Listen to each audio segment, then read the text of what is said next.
Right, YouTube, before I start talking about the features of the system, the next thing I want to talk about, YouTube, is the sound. The sound of the system is very good. The sound quality of the system is absolutely excellent. It's capable of mono, stereo, and Dolby Digital surround sound. So the sound is very high quality. Right, YouTube, now on to the system's features. First things first, let's start with the light settings. Now, this is an odd place to start for a review, but I just wanted to talk about this very briefly here for several reasons. If you want your DS's battery life to last a decent amount of time, I suggest putting the light on either 2 or 3. This will maximise battery life, and if you want to play the system for a very long time and not worry about it running out before you get home, these are probably the best settings. There's also a power save feature to increase the battery life even more. The next tab is this one here. It has these little squares on it and it rearranges the menu for you. This is pretty useful if you want to change how many icons you've got on the screen at once. The next tab is Game Notes. Game Notes is a okay feature, I think. You can go in here and write notes about your games. This works pretty well, although there's no keyboard that you can touch type with your stylus. But you can write things down as if you were drawing them, and it works pretty well. I haven't used it that much, but if you need it, it's there. The next thing I'll talk about, YouTube, is the friends list. The friends list is a welcome addition to the 3DS. This is where you can store all your friends. At the moment, in my friends, I haven't got that many friends. I've got my sister, and that's it. The friends list is a great idea, I think, because on the original DS, you had to have friend codes for every online game, and this was somewhat tedious. But the 3DS gets rid of all that, and you'll have one code for every game that you own. Nice one, Nintendo. You finally got this one right. Only took you a few years. Okay, next thing we'll talk about YouTube is notifications. Notifications, it isn't really that interesting, but I'll mention it very briefly. Notifications, all it is a little email system which Nintendo will note you when certain things have happened to your games. Example, it tells you when you got street passes for certain games, and it tells you when you have to do system updates. These notifications will be updated either when you get home and link your system to the internet, or when you walk past a Wi-Fi point in town. Speaking of Wi-Fi, the next tab is the internet browser. What do I think of the internet browser for the 3DS? The internet browser, it's okay. It's very, very basic. You can't really do much on it. The only thing you can do on it is look at pictures and read internet pages. You can't check your email, and there's no flash, so you can't watch your videos on YouTube either, which is somewhat disappointing because I was hoping to be able to watch videos on the go, or whilst I was sat in a cafe using their Wi-Fi. But alas, all you can do is look at internet pages and look at pictures. Yeah. The next thing I want to talk about, YouTube, is the Mii Maker. Yes, the 3DS has the exact same Mii system as the Wii. Okay, it has been slightly improved. Your Miis can now wear hats, and there are a few more customizable options. These are all mine. That's mine, that's my sister's, Adam's, and these are a few of my friends' Miis. Let's just return home. That's the Mii Maker. The next thing I'll talk about, YouTube, is the Mii Plaza. The Mii Plaza is, in some ways, a mini game. and it has several things which you can do. The Me Plaza is a feature that Nintendo's added in, which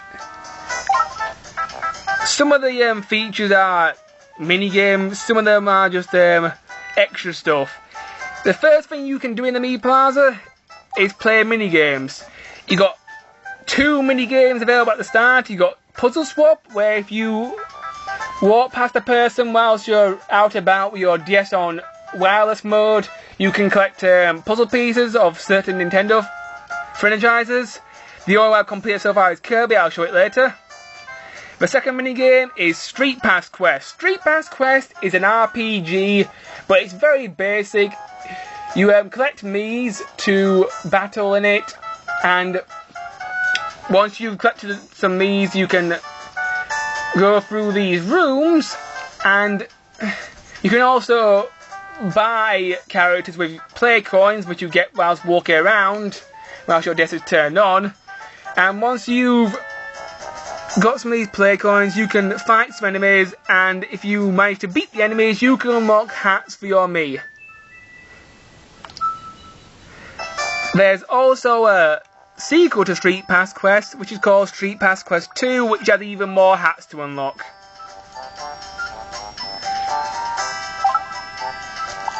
Next thing that you can do in here, you can change your Mii's settings and change what hat it's wearing. At the moment, I'm wearing the Triforce hat because I thought it looked kind of funny, my character wearing a gold relic on his head. Next thing is Slideshow. Slideshow lets you look at all the pictures you've unlocked. This is my Kirby picture. Hi! Hello. Right, see you later, Kirby. There are other pictures to collect, but that's the only one I've got complete so far. You can also get pieces of the picture by using play coins. It costs 2 play coins for a random piece. The other way to get pieces is by trading pieces with well, you get them from street passing with people who are on the same quest. The next thing is the Street Pass map. This isn't very interesting, it just tells you where you've found your Miis. Apparently I've got one from France. Yay! I haven't been to France, but it must come over the internet. Yes, you can get Street Passes from different countries over the internet.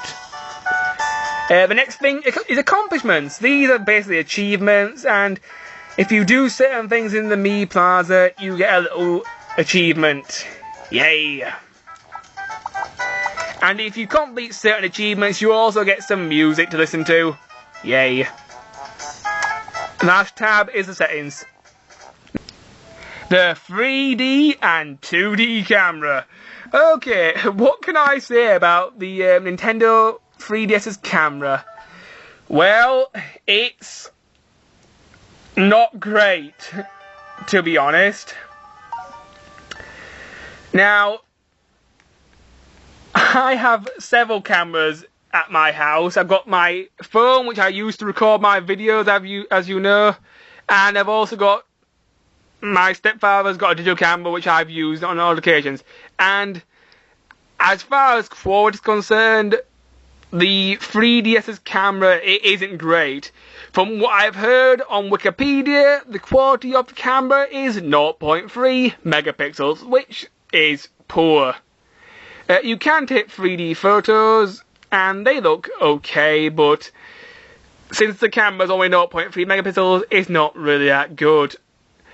You can also take pictures of yourself with the inner camera, which works quite well.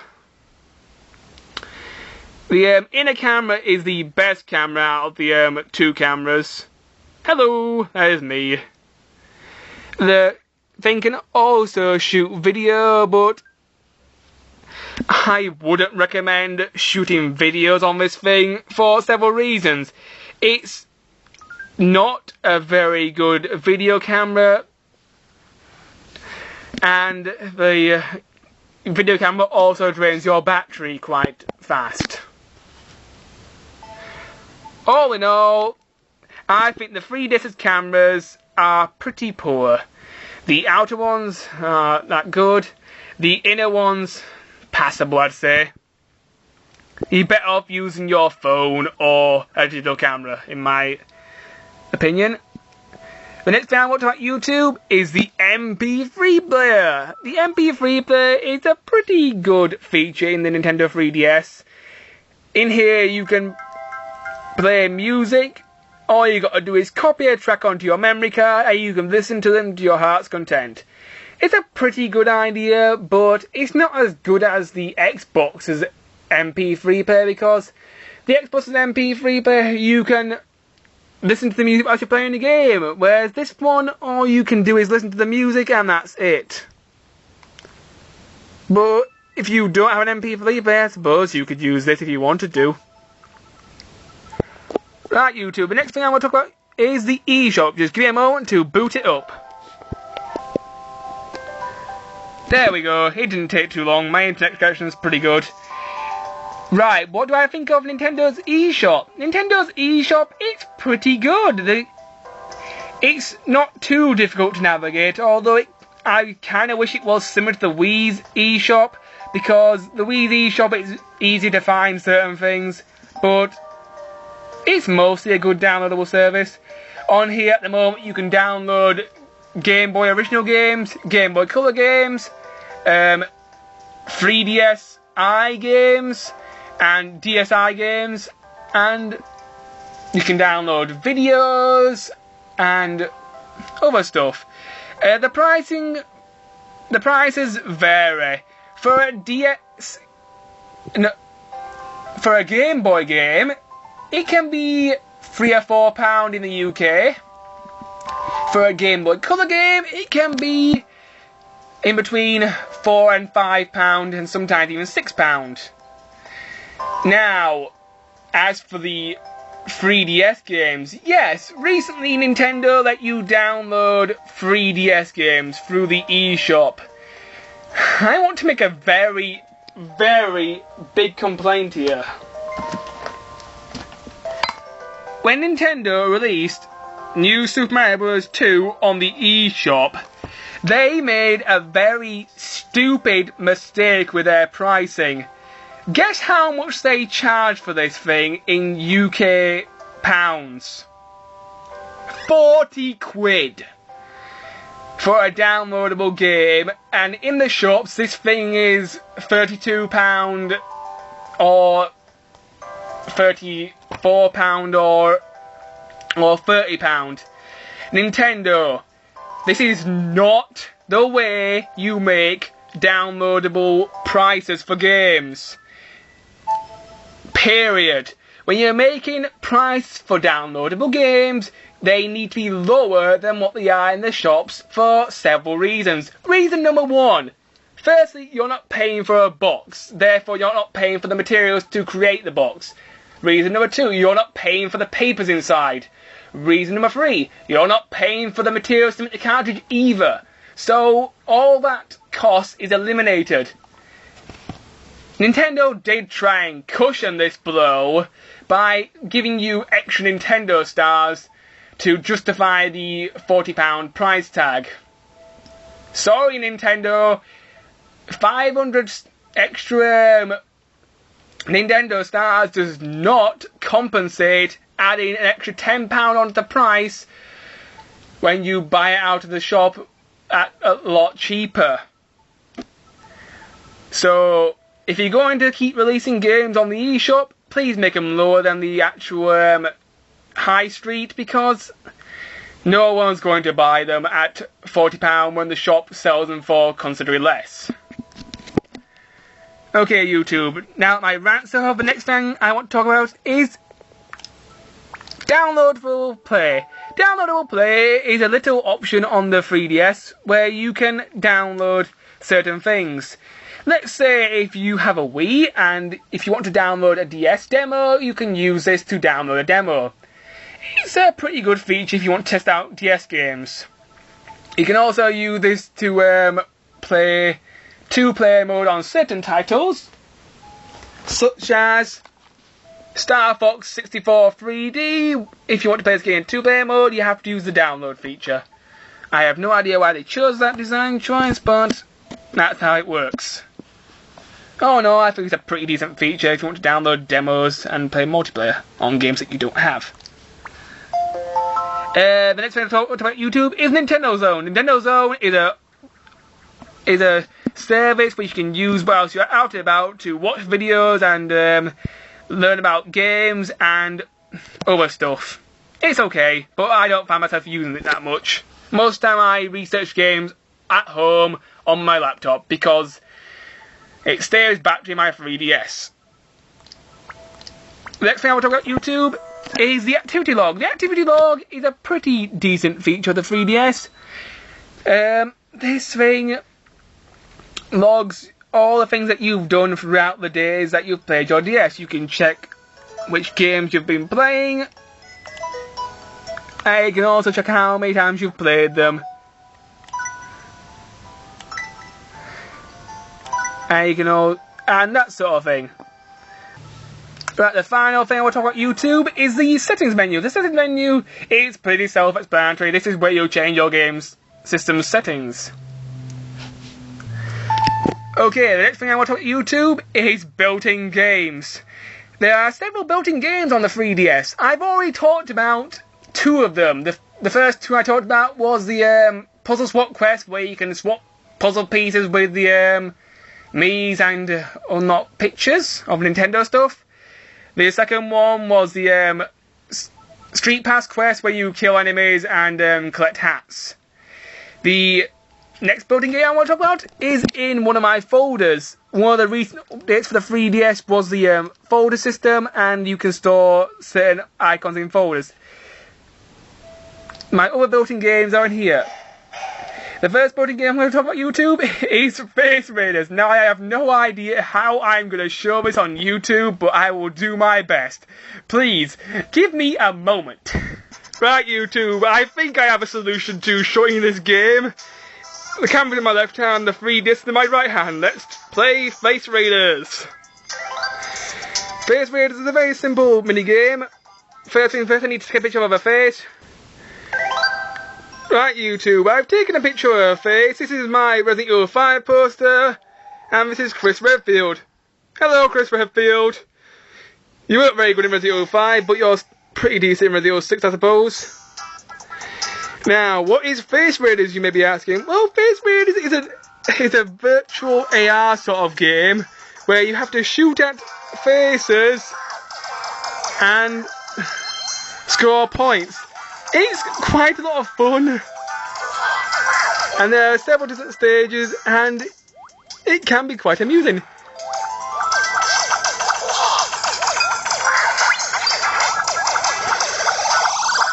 And that's enough of that. Right, YouTube, now that I've finished talking about Space Raiders, I want to talk about the next minigame. Now, YouTube, before I go on to the next built-in game, there's one thing I want to say about Space Raiders. Space Raiders has a rather annoying feature. Once you save a face to it, it doesn't really remember that you saved a face, and every time you want to play the game, you have to take a picture of a new face in order to be able to play the damn thing. Why couldn't I load old faces and just use those ones? It's kind of time-consuming taking pictures of things just so I can play the damn thing. Okay. On to the next game. The next game is the AR cards. The DS comes with 6 AR cards.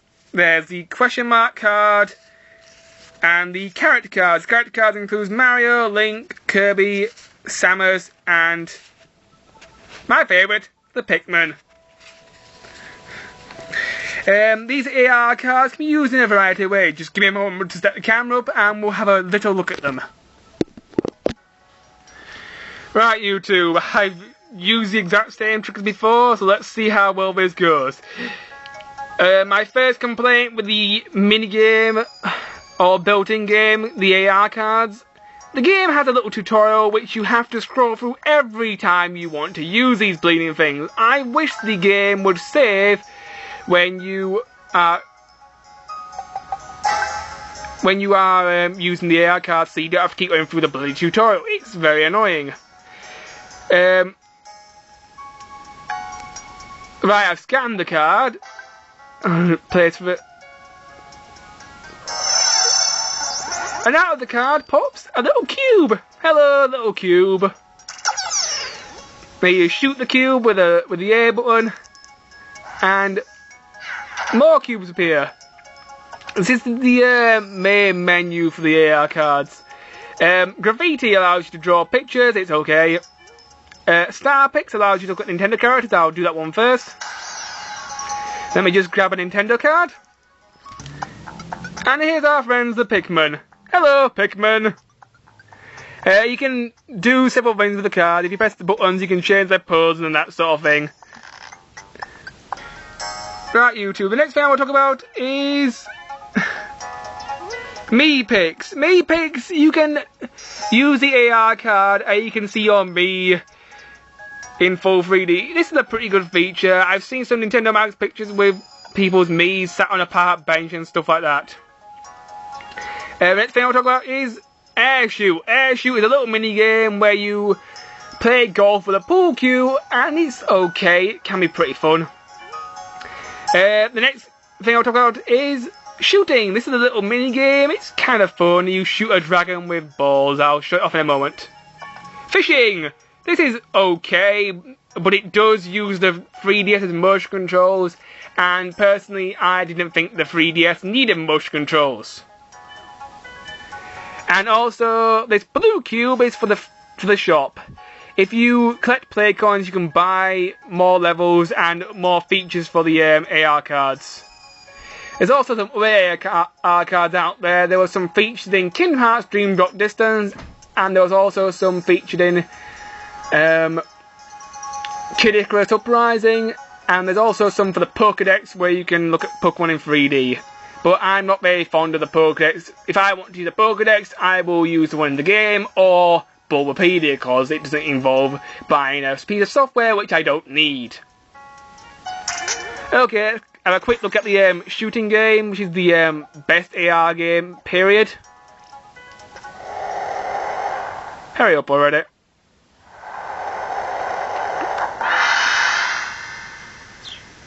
This can be quite fun.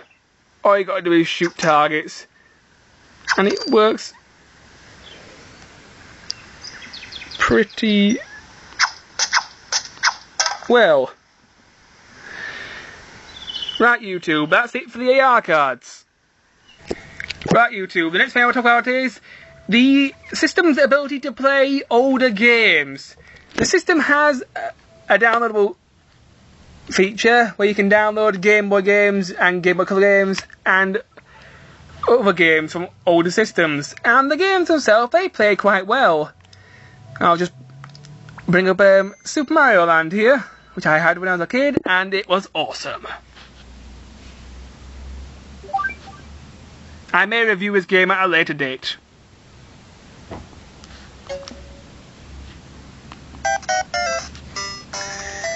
As you can see, the games work really well. You can even hold down L and R and press Y to make the games in the old-fashioned green monochrome colour, which is a pointless but nice nostalgic feature. Remember when games used to look like this, guys? Black and white? I'm old. The system runs games very well from previous consoles, and they all look really nice. The games also have a save state feature, which is perfect for portable gaming if you have to get off the bus and quickly save your game. Prices do vary though, depending on which game you are buying. Right, on to my final thoughts, YouTube. Would I recommend buying a Nintendo 3DS? Well, the system itself has had several price cuts. These days it's only £150 and it's quite affordable. And also these days there are plenty of decent games out. So if you want the games that are on it, by all means buy it. It's a decent system. But make sure there's plenty of games that you want on it before you slap down that money. My rating for the Nintendo 3DS is a 3 out of 5. I gotta say, Nintendo, there's a major room for improvement here. My next review will be an RPG for the Nintendo Wii. Pandora's Tower. I won't be reviewing that game for a while, YouTube, because soon I'm going to release an update video which will announce my next Let's Plays. Until then, see you later.